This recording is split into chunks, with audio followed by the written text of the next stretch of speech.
प्रिय बच्चों, पिछले दिन हम लोगों ने कबीरदास का जीवन परिचय और उनकी रचनाओं के विषय में अध्ययन करने का प्रयास किया। जैसा कि हम सभी जानते हैं कि कबीरदास जी ने साखी, शबद और रामायणी लिखा, और तीनों की लिखा क्या, वो तो अनपढ़ थे, बोलते गए भाव विभोर होकर, और उनके शिष्यों ने उसे लिपिबद्ध करने का प्रयास किया।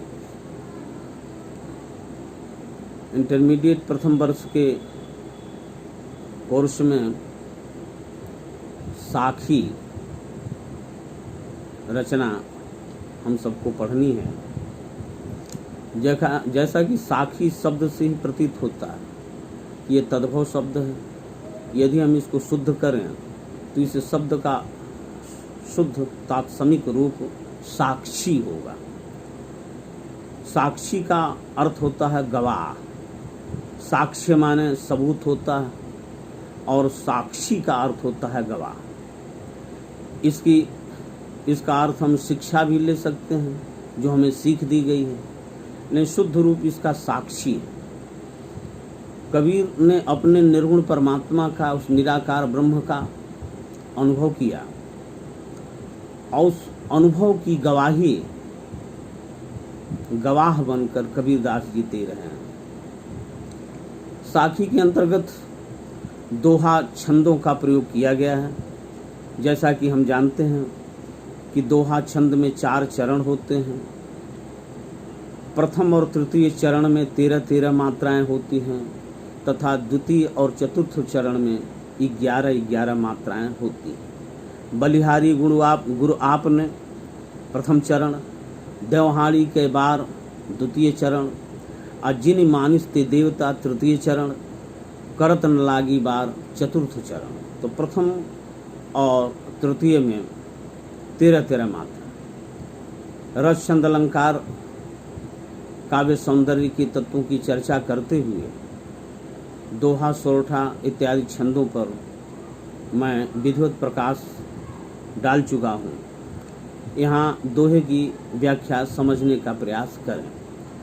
चूँकि इन पर भी 5 प्रश्न आएंगे, इसलिए व्याख्या के साथ साथ संदर्भ इत्यादि, अलंकार इत्यादि, छंद इत्यादि सभी प्रश्नों को समझना आवश्यक है। कबीरदास जी कहते हैं कि हे गुरु जी, गुरु तो इस जगत में नाना प्रकार के हैं, लेकिन जो सत्य का ज्ञान कराता है उस गुरु को कबीरदास जी ने शब्द दिया है सतगुरु।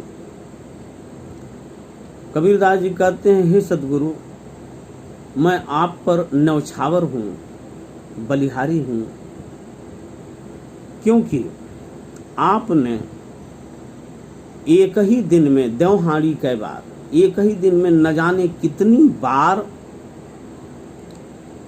मनुष्य को आपने देवता बनाया, और मनुष्य को देवता बनाते हुए आपको तनिक भी वार, यहाँ बार का अर्थ देर से है, वार माने दिन भी होता है, जरा भी देर नहीं लगती, आप मनुष्य को देवता बना देते हैं।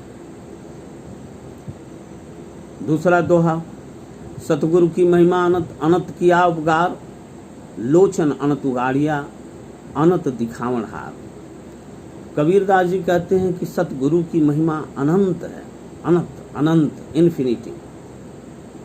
उसने, उस सतगुरु ने मेरे प्रति अनंत उपकार किए, मेरी बहुत भलाई की है, उस भलाई का कहीं अंत नहीं।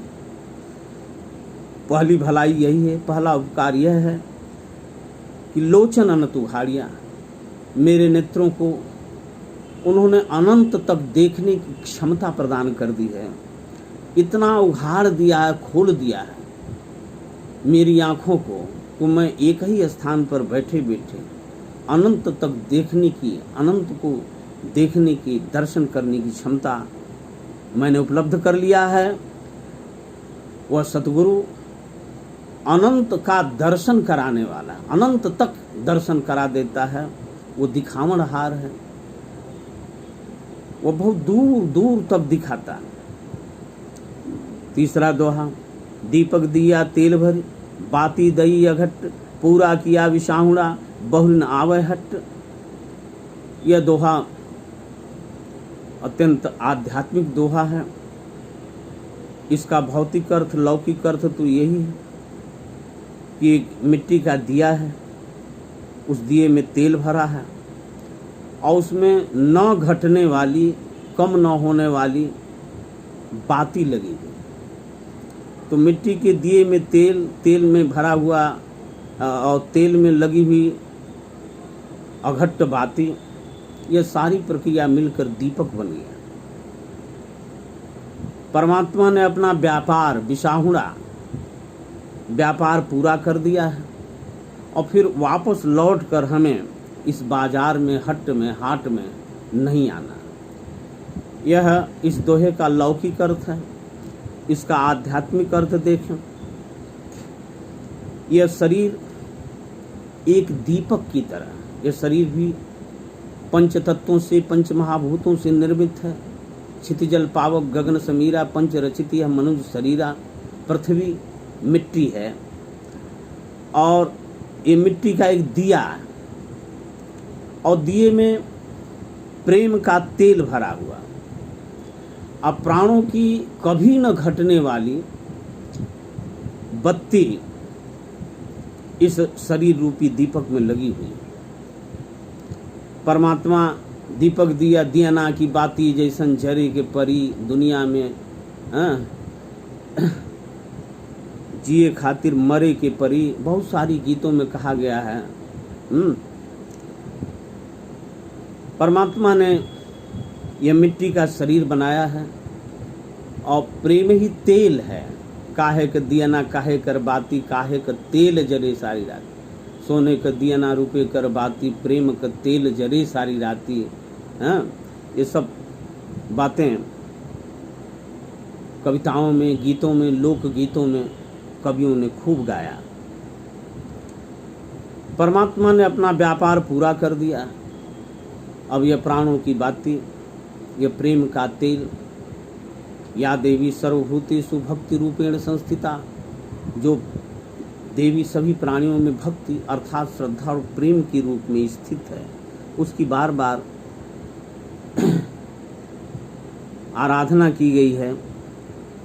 परमात्मा ने वो व्यापार पूरा कर दिया। अब हमें उसी परमात्मा की चिंतन में, उसी परमात्मा की भक्ति में, और यह सारा जगत परमात्मामय है, सिया राममय सब जग जानी, करहु प्रणाम जुग जुग पानी। कण कण के प्रति कहा ही गया, कंकर कंकर में शंकर है। सबके प्रति अपने हृदय में प्रेम रखें, श्रद्धा रखें, याद रखें कि दोबारा लौटकर इस संसार रूपी बाजार में हमें वापस नहीं आना है। इसलिए भव सागर से पार जाने के लिए प्रेम की, भक्ति की नाव बहुत सुदृढ़ है, बहुत मजबूत है, सुरक्षित है, और उसी से हम अपनी संसार सागर की यात्रा पूरा करें तो मोक्ष की, चारों पुरुषार्थों में, धर्म अर्थ काम मोक्ष में जो अत्यंत मूल्यवान पदार्थ है मोक्ष, उसकी प्राप्ति करने में सहायता मिलती है और फिर हमें बाजार में लौटकर नहीं आना पड़ता। कबीरदास जी कहते हैं कि बूढ़े थे परि उबरे, गुरु की लहर चमंके, धेरा देखा जर्जरा, उतरी पड़ी फरंकी। कबीरदास जी कहते हैं कि मैं तो डूब ही रहा था, बूढ़ रहा था, लेकिन प्रभु की कृपा से मैं उबर गया, पार उतर गया। गुरु ने जब अपनी लहर चमकाई, ज्ञान की लहर चमकाई, तो मैं ऊपर आ गया, डूबने से बच गया।